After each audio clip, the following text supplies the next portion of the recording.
Olá, seja muito bem-vindo a mais um episódio Flash Score. E Libertadores é o nosso cardápio. A gente traz para você, peça você o seu like, para você deixar aquele seu like que é super importante, a comentar. Flamengo não tá na vida fácil na Libertadores não, hein? Periga aí para a Sul-Americana. Será que o Central Córdoba vai aprontar para cima do técnico Felipe Luiz como fez no Maracanã? Então chega deixando o seu like, comenta, compartilha e se inscreve no nosso canal. E claro, convite sempre feito para você baixar aqui o aplicativo Flash Score, que aparece bem no cantinho da sua tela para ter muita informação na palma da sua mão. Eduardo Gerac, Edu, diga para mim, o Felipe Luiz está pressionado ou não está na Libertadores? Porque o Flamengo ser terceiro colocado num grupo em que ele tinha tudo para sair na liderança é no mínimo para jogar pressão em cima dos jogadores rubro-negros dentro do grupo C. Flamengo é o terceiro, Edu. Tudo bem? Olá, Fábio. Abraço para você. Não, sem dúvida, né? Na Libertadores, aquela derrota para o próprio Central Córdoba, né, no Maracanã, tá fazendo toda a diferença agora, né? Porque a equipe argentina que estreia, né, em Libertadores, é a primeira vez que o time lá do interior da Argentina consegue aí uma vaga para a Libertadores, ele que foi campeão da Copa da Argentina, né, que é equivalente à nossa Copa do Brasil ano passado, então agora tem a chance aí de jogar Libertadores e até aqui está muito bem, obrigado, né? Em 3 jogos já disputados, o Central Córdoba tem 7 pontos ganhos, é o primeiro colocado, fez 4 gols, tomou 2, à frente ali da LDU, né, que está na segunda colocação com 5 pontos ganhos. E aí o Flamengo aparece, claro, na terceira colocação com 4 pontos ganhos. O Deportivo Táchira da Venezuela não somou nenhum ponto vamos dizer assim, no primeiro turno, né, da fase de grupos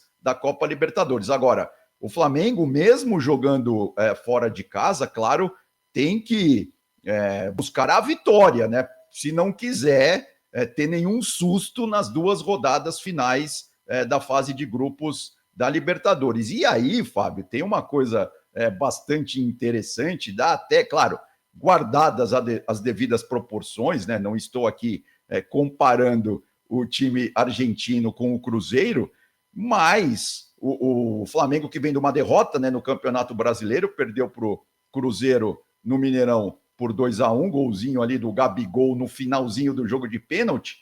Mas é o seguinte, nas 2 partidas que o Flamengo perdeu esse ano, né, tanto com o Central quanto agora com o Cruzeiro, os 2 times tiveram uma estratégia bastante interessante. Eles subiram um pouco a marcação, né, deram uma congestionada ali no meio-campo e também pressionaram a saída de bola do Flamengo. E nos 2 casos, isso acabou meio que deixando o Flamengo fora da zona de conforto. O Flamengo, que gosta muito de ter a bola nos pés, que gosta, claro, de sair jogando, né, desde a sua linha defensiva, não conseguiu, contra esses 2 times, fazer o jogo fluir. E aí acabou tomando a derrota nos 2 casos, né? Então vamos ver agora qual que vai ser o comportamento do Central Córdoba, né, nessa partida diante do Flamengo. A gente tem até uma arte para mostrar como isso pode ser mostrado em números e também em imagens, né? Essa imagem que a gente está mostrando, Fábio, são os passes do Nico de la Cruz na partida contra o Cruzeiro, nessa última partida que o Flamengo perdeu em Belo Horizonte. E aí, isso aconteceu com o Nico de la Cruz e aconteceu também com o Gerson. A eficiência de passes desses 2 jogadores caiu bastante, né? No caso, o Flamengo, assim, numa média no Campeonato Brasileiro, tem 90% de aproveitamento de passes. E esses jogadores sempre puxam, né, esse índice para cima. Só que contra o Cruzeiro, o De La Cruz ficou quase perto de 80%. E, enfim, por quê? Porque o Cruzeiro soube marcar a saída de bola, soube marcar os principais jogadores do Flamengo. A mesma coisa fez o Central Córdoba no Maracanã, surpreendendo até o Flamengo naquele jogo da Copa Libertadores, da fase de grupos, né, da Libertadores. Então, mas aí o torcedor rubro-negro com quem converso, muitos amigos e tal, eles vão na mesma direção. O Central Córdoba e o Cruzeiro souberam anular as peças principais do Flamengo. E essa que está na nossa tela, para você que está só acompanhando em áudio, que é o De La Cruz, é uma das principais. Tanto que o primeiro gol, como você destacou, do Cruzeiro, que é marcado pelo Caio Jorge, sai de uma pressão, de um abafa no De La Cruz. Exatamente. E aí liga o contra-ataque e o Caio Jorge faz o primeiro gol da equipe do Cruzeiro. E o Central Córdoba, e eu fiz esse jogo no Maracanã, ele veio com a proposta de jogar fechado. Era o primeiro jogo dele no Maracanã, a primeira Libertadores, e soube superar o Flamengo marcando firme e pelo alto também. O De La Cruz, nesse jogo, marcou um belíssimo gol até de falta, é uma das principais características do Flamengo, mas eu acredito, Edu, que se o Felipe Luiz encontrar um jeito de não sobrecarregar a criação só no De La Cruz, ele iniciar a jogada, por exemplo, trazer o Gerson um pouquinho mais para trás. Ele joga aberto pela direita, mas se ele vier um pouquinho mais por dentro, ele vai desafogar o De La Cruz, porque aí você marca quem? O De La Cruz ou o Gerson? Ou os dois, sobra o Arrascaeta mais à frente. Você tem que começar a oferecer perigo ao adversário, porque se o adversário souber anular o Flamengo não anda. Não, exatamente, né? Agora, também, Fábio, assim, tem o outro lado da moeda, né? Não é nada de terra arrasada, assim. O Flamengo tem um timaço, tem um grande elenco. Agora, contra o Cruzeiro, porque aqui a gente no Brasil, às vezes, tem aquela coisa de vai do 8 a 80 muito rápido, né? Contra o Cruzeiro, não é que tá tudo errado, que o Flamengo jogou muito mal, não. Ali, na verdade, a vitória poderia ter pendido para qualquer um dos lados, né? É que o Cruzeiro foi mais eficiente nesse quesito da marcação. Realmente conseguiu bloquear, conseguiu anular as principais peças do Flamengo. Mas no primeiro tempo, por exemplo, foi um jogo muito igual, né?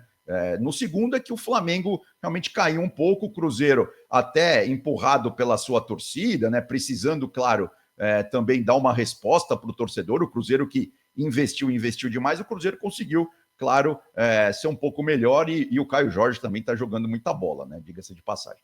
Mas voltando voltando ao Flamengo, né? Por exemplo, o De Arrascaeta também fez um golaço e tal. Então é isso, eu concordo com você. O Felipe Luiz tem que procurar ali ajustar um pouco esse time do Flamengo, principalmente tendo um plano B ou até um plano C quando a coisa não surte efeito, né? Porque realmente, se você começar a marcar a saída de bola do Flamengo, a bola não chega redonda ali para o Nico De La Cruz nem para o Gerson, aí a coisa começa a complicar para o Flamengo, né? Mas mesmo jogando fora de casa, lembrando que o Ti chama, isso é uma coisa interessante, chama Central Córdoba, mas ele não é de Córdoba.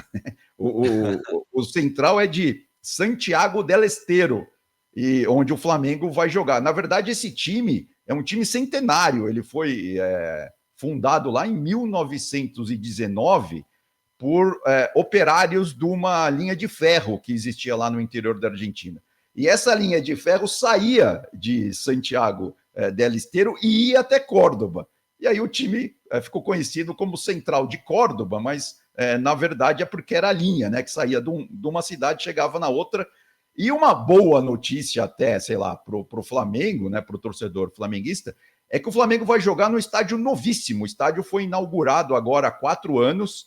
Ele foi feito até porque a Argentina, lembra, no começo ia sediar a Copa América, né? Mas aí depois, no meio da pandemia e tal, a Argentina desistiu. A Copa América até veio para o Brasil, né, naquela oportunidade. E o estádio para 30 mil lugares ficou lá para o time do Central Córdoba usar. Então, assim, não é nada daquele estádio que a gente está acostumado a ver, às vezes, né, no interior do Chile, do Equador.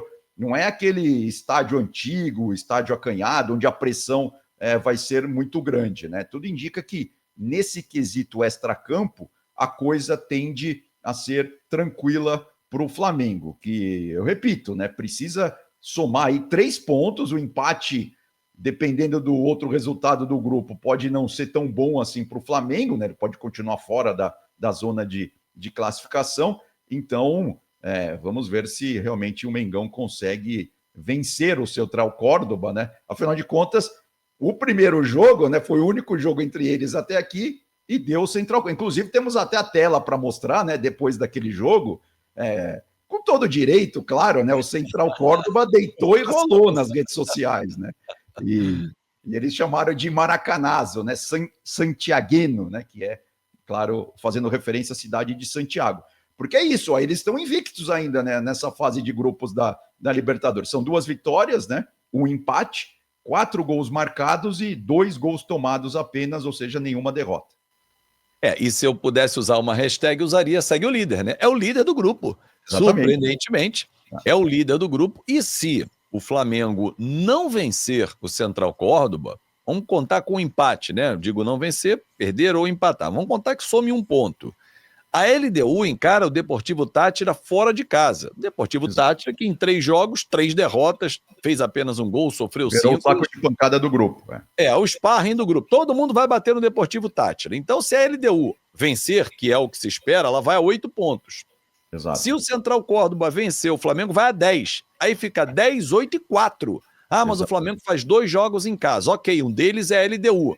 Se ele vencer, ele encurta para 1 ponto, a LDU fica acima de qualquer forma. E aí o Flamengo passa a não depender apenas dele para uma classificação direta. Lembrando que na Libertadores o terceiro colocado vai jogar a repescagem da Sul-Americana. Então hoje o Flamengo é o terceiro colocado. Se acabasse hoje a Libertadores, ele iria para a Sul-Americana, o que na minha concepção, ser eliminado na fase de grupos na terceira posição é uma vergonha para o tamanho do investimento do Flamengo. Agora, tem muita competição pela frente, tem 9 pontos em disputa, Edu.